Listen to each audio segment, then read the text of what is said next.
Menyusul Ketua Umum PD Perjuangan Megawati Soekarno Putri, mantan Ketua Umum Muhammadiyah Din Syamsuddin, hingga mantan Imam Besar Front Pembela Islam atau FPI, Rizik Syihab mengajukan diri sebagai amikus curiae atau sahabat pengadilan dalam perkara perselisihan hasil pemilihan umum dan juga Pilpres 2024 di Mahkamah Konstitusi. Sementara kubu Prabowo Gibran turut mengajukan amikus curiae yang disertai aksi damai dengan klaim 10.000 peserta pada Jumat esok.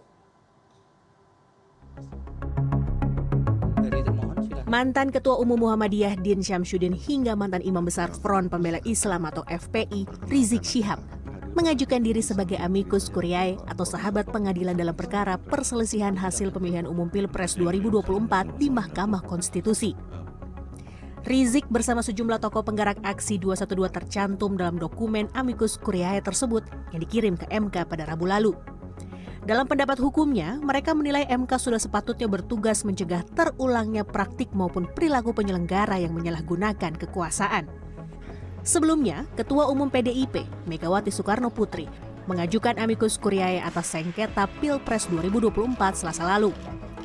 Sekjen PDIP Hasto Kristianto datang ke gedung Mahkamah Konstitusi untuk menyerahkan dokumen amikus curiae dan juga tulisan tangan pribadi Megawati yang berpesan agar pihak Majelis MK mengambil putusan yang dapat menjaga demokrasi di tanah air.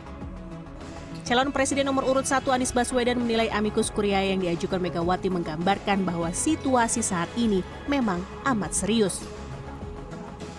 Ini menggambarkan bahwa situasinya memang amat serius. Saya rasa pesan dari Ibu Mega sebagai salah satu orang yang ikut di dalam proses demokratisasi sejak tahun 90-an. Beliau merasakan ketika segalanya serba diatur, di mana pemilu dan pilpres pada masa itu nggak perlu ada surveyor, karena semua sudah tahu hasil sebelum proses pemilu saat itu. Nah, kemudian beliau menjalani selama lebih dari 25 tahun. Jadi sebagai seseorang yang pernah melewati itu semua, mengirimkan pesan ini adalah pesan moral yang amat kuat yang harus jadi perhatian. Sementara itu, dari kubu Prabowo Gibran turut mengajukan amikus curiae yang akan diserahkan ke MK dengan disertai aksi damai pada Jumat. Koordinator lapangan aksi damai Ali Lubis mengklaim peserta aksi diperkirakan mencapai 10.000 orang. Amikus curiae kubu Prabowo Gibran menolak dalil Anies Mohaimin dan Ganjar Mahfud yang menyatakan kemenangan Prabowo Gibran karena praktik politik gentong babi. Merespons amikus curiae yang diajukan ke MK, juru bicara MK Fajar Laksono menyampaikan batas penyerahan amikus curiae yang akan dipertimbangkan dalam rapat permusyawaratan hakim atau RPH adalah yang diserahkan sebelum tanggal 16 April 2024 pukul 16.00. Dan amikus curiae yang akan dipertimbangkan itu adalah amikus curiae yang diterima MK terakhir tanggal 16 pukul 16 April pukul 16. Jadi hari ini sudah tanggal 17 atau besok atau seterusnya itu kita terima, tapi tidak dipertimbangkan oleh majelis hakim. Itu perintah, itu arahan yang baru saja kami terima. Fajar menambahkan, amikus curiae yang diserahkan ke MK setelah 16 April tetap diterima, tapi tidak dipertimbangkan dalam RPH. Tim Liputan, CNN, Indonesia. Beberapa hari jelang putusan gugatan sengketa pemilu 2024 di Mahkamah Konstitusi, sejumlah pihak beramai-ramai mengajukan amikus curiae atau sahabat pengadilan yang diharapkan dapat menambah pertimbangan Majelis Hakim Konstitusi dalam memutuskan perkara. Ada yang diajukan bersamaan dengan penyerahan kesimpulan pada 16 April lalu, ada pula yang mengajukan setelahnya. Lalu bagaimana keyakinan masing-masing pihak atas ajuan ini dapat dipertimbangkan oleh Majelis Hakim Konstitusi? Dan untuk menjawabnya sudah bersama kami dua orang narasumber. Pertama, anggota tim hukum Timnas Amin yang juga pengacara dari Rizik Syihab, Aziz Yanwar, serta yang kedua adalah tim pembela Prabowo Gibran, Frits Edward Siregar. Selamat malam Bang Aziz dan juga Bang Frits, apa kabar? Malam Mas Bram, malam Bang Aziz. Oke, saya langsung saja begitu. Saya ke Bang Aziz terlebih dahulu. Jadi Bang Aziz, kalau kemudian Habib Rizik mengajukan pada tanggal 17 April. Mengapa 1 hari setelah Megawati begitu? Apakah ini terinspirasi atau memang sudah niat dari awal mengajukan ini? Baik, Bang Ajis, sepertinya suaranya masih di-mute, boleh dibuka terlebih dahulu? Ya, Baik, silakan. memang Habib Rizik dan rekan-rekan alhamdulillah dari awal sudah berkeinginan untuk hal tersebut, akan tetapi memang menunggu momen-momen yang memang bisa dimaksimalkan karena menjelang putusan seperti itu. Itu yang yang memang diinginkan lah seperti itu. Dan kita mengambil momen pada di awal-awal 17 April yang kemarin seperti itu. Oke, tapi yang menarik pula tadi di paket berita juga sudah mungkin kita bisa dengarkan bersama begitu Jubir MK Fajar Laksono mengatakan yang diterima semua akan diterima, tapi kemudian yang menjadi pertimbangan majelis hakim dalam RPH hanya sampai 16 April begitu saat penyerahan kesimpulan. Bagaimana pihak Anda menanggapi ini, Bang Ajis? Ya, harusnya MK ini tidak boleh ya membatasi yang apalagi pernyataan-pernyataan yang sifatnya politis. Membatasi itu kan tidak dikenal sebenarnya dari sisi hukum itu sendiri. Oleh karena itu maka ini hal yang aneh dan ini akan menambah antipati masyarakat dan menambah lagi kecurigaan masyarakat seperti itu. Jangan-jangan ini ada hal-hal yang memang dikhawatirkan tidak objektif ya, dan begitu kemudian dibatasi karena memang ada beberapa hal yang kemudian pertimbangan-pertimbangan subjektif tadi, dan ini menurut saya hal yang kontraproduktif dengan semangat untuk mencari keadilan itu sendiri gitu. Jadi menurut saya harusnya itu diterima sebagai hal-hal yang memang konstruktif gitu kan. Kalau memang tujuannya untuk menggapai keadilan. Tapi kalau memang tujuannya cari masalah dan tujuannya selain itu, ya mungkin hal-hal tersebut sah-sah aja. Itu menurut saya hal yang ganjil. Persis setelah ramai-ramai tokoh-tokoh umat Islam ya, itu termasuk Habib Rizik yang menyampaikan. Itu persis itu menurut saya hal yang menurut saya patut dipertanyakan. Terlepas dari tim Prabowo Gibran juga mengajukan ya dengan segala hormat, tetapi ini mencederai rasa keadilan yang tentu saja ini harus diprotes juga oleh dari tim hukum dari Pak Prabowo dan Mas Gibran ya, karena ini tentu saja tidak fair. Baik, oke, saya kalau begitu akan konfirmasi ke Bang Frits. Jadi artinya kalau Jumat esok diklaim oleh TKN bagian relawan katanya akan ada 10.000 amicus curiae yang disampaikan begitu, tapi di sisi lain MK membatasi bahwa 16 April kemarin kemudian menjadi batas yang akan didengarkan. Bagaimana kemudian tanggapan kubu Anda, Bang Frits? Ya, pertama-tama kita harus kembali kepada konsep apa yang dimaksud dengan amicus curiae. Amicus curiae adalah sebuah konsep di mana adanya individu-individu ataupun organisasi yang tidak terlibat dalam sebuah perkara ingin memberikan kontribusi kepada mahkamah atau kepada sebuah lembaga peradilan. Oleh itulah kenapa disebut sebagai sahabat pengadilan atau sahabat peradilan.